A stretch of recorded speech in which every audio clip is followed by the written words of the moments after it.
Welcome to the third-party Transformer news for Retro Robot Radio for the date of November 29th, 2014.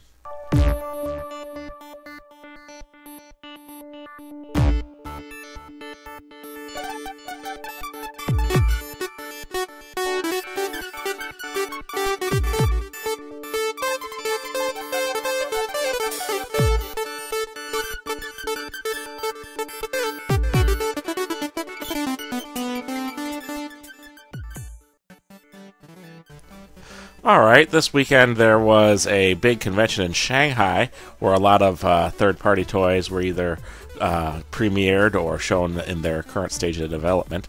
Here we see from DX9 their War in Pocket sets version of Scourge, Cyclonus, and Galvatron, pictured together here with their last release of Ironhide and Blur.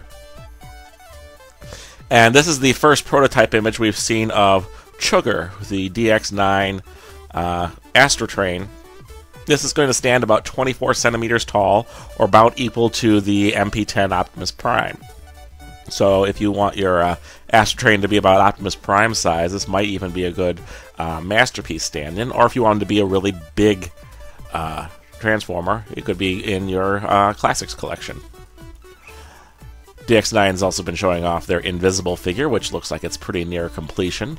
You can see it has nice chrome bits on the spoiler and the toes. And it will come with a rifle and a shoulder-mounted missile launcher. And here's the box information. Yes, it looked a bit like the old Diaclone font on there. Gigapower has been showing off this figure it called Gaudenter, who is their version of the Masterpiece Swoop character. You know what? You could have just called him, like, I don't know, Wingfire or something easy to pronounce. Gaudenter? Anyway, this is the largest of the Masterpiece third-party Dinobots that are coming out. So this one is going to be pretty big. It'll go along with that Gigapower Snell called Gutar that was shown off recently. Iron Factory had a whole lot to show off at the show this weekend. Here is their prototype for their legend-sized Ultra Magnus. Honestly, this is more large Scout to small Deluxe in its fully combined form. And there were a whole bunch of other little minifigures that we saw bits and pieces of on display. For instance, this Soundwave figure was going to come with a Laserbeak and Ravage. And they all transform into little tanks, it looks like. And the fun thing is the Soundwave is a remold of their Blaster figure. It looks like the Laserbeak actually comes with a little stand that he stands on to transform that becomes part of the tank mode. And here you can see that the weapons actually combine onto Soundwave to form target masters for him.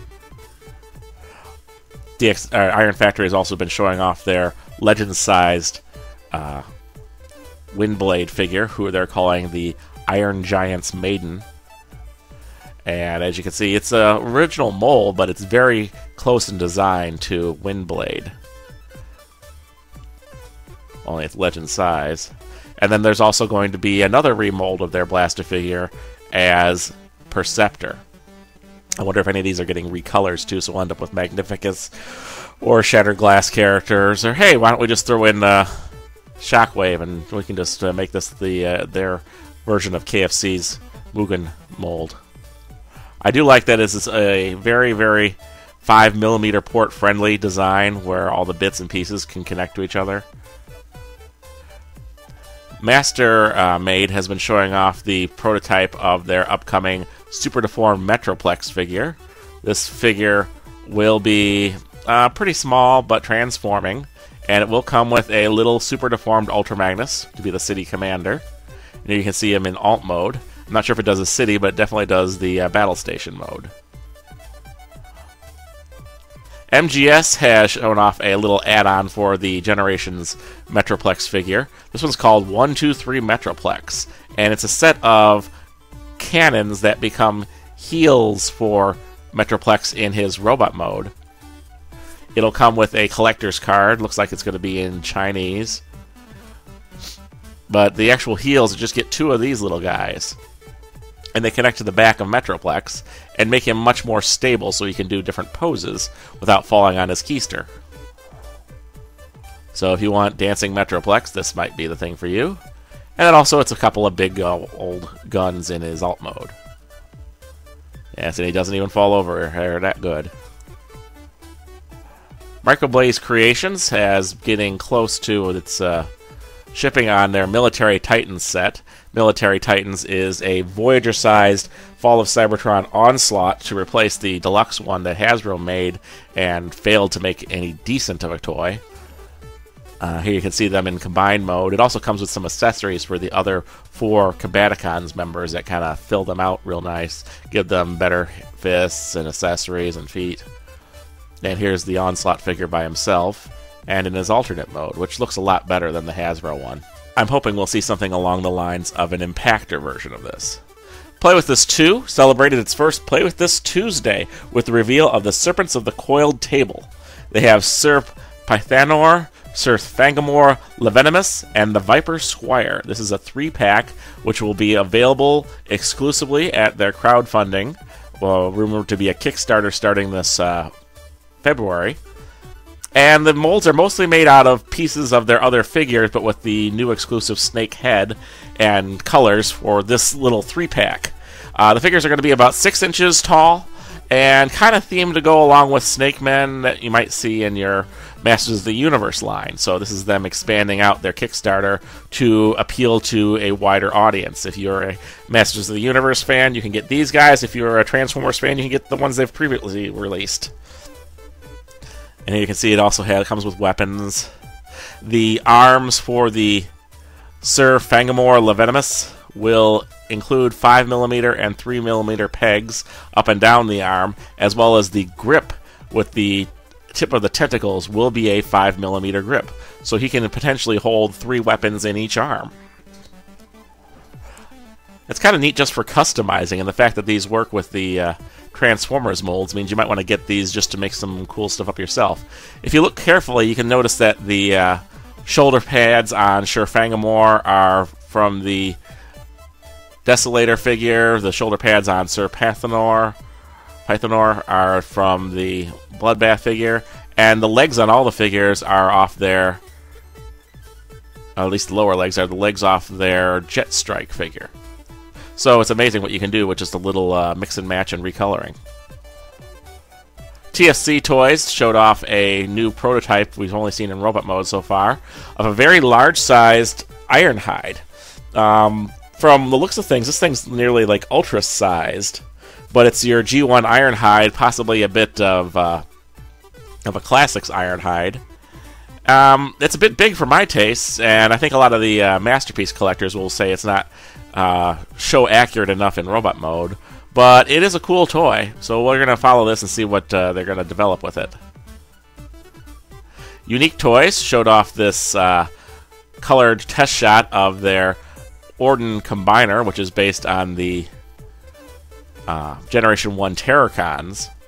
We've already previously seen the leg of Troll and the arm that is based on Ripper Snapper. This gives us the first good shots at their Hunger-inspired body, their Cutthroat-inspired arm, and their Sinatwin-inspired leg. Warbotron is showing off the fully combined mode of a color test shot of their Bruticus-inspired Warbotron WB01. This is the first color image we've seen of their Onslaught-inspired torso. So hopefully that 5th member will be coming out soon, and we're going to have one of the biggest combiners ever to be released with this. X2 Toys has been showing off near-completed versions of their Rotor and Furrow figures, who are their versions of the Autobot clones. It looks like they've added some chrome to the legs, and they've redone those legs like we were hoping so that they aren't just those gigantic ball joints. Also looks like there's spots on the chest to put a rub symbol if you have it. Here's the alternate mode for, I'm not sure if Rotor or Furrow is the jet or the car. We'll see. Some action poses. And this will come with the little transforming Ravage-based figure that's sort of a mold of a Voltron lion that turns into a rifle. You can see he can use it right here. And there's the car based in its alt mode. And as you can see in this one photo they had on display, in the back there is a pair of recolors of Rotor and Furrow. They are actually recolored in a way that's inspired by the movie Skids and Mudflap, where they tried to make them into their own little pair of clones. So that's a cool way of taking crappy movie toys and trying to G1 them. X-Transbots showed off its mold for Andres, their version of Scourge. This figure is about the size of a Masterpiece Starscream figure, eye to eye, and the chest will indeed open up and hold the MP10's Matrix if you want to. This will come with a Target Master as well, who's about the same size as the Masterpiece Hot Rods Target Master. Also, we got some further test shots of X-Transbots Apollyon, who's their version of Megatron in the Masterpiece size. This is about the same size as MP10 Optimus Prime. And will come with a large selection of accessories of different things that Megatron's used throughout the years. So you can clearly see here, I think that's the gun that he shot Optimus Prime with in the movie, and the laser sword, and a helmet that he used in another episode to control the clone of Optimus Prime. So that's some cool stuff that he's coming with. I hope he comes with the Heart of Cybertron that you can fit in his chest. That would be cool. And I was talking with some guys online last night. We really need a Repro Labels to go inside of his chest cavity that opens up, that has a little Perceptor and a little Brawn inside of it, so you can have the tiny little Autobots inside Megatron. That would be cool. This week's Screen Capture is of the malfunctioning robot comedian Catskill in the 1981 classic Heartbeeps. This week's news brought to you from the pages of tformers.com and TFW 2005. News read by Matthew Ignash. Stop by wikialpha.org to read more about third-party Transformers. Check out the Facebook page of the third-party TF Crashers. And then come on by the Retro Robot Radio YouTube channel and subscribe.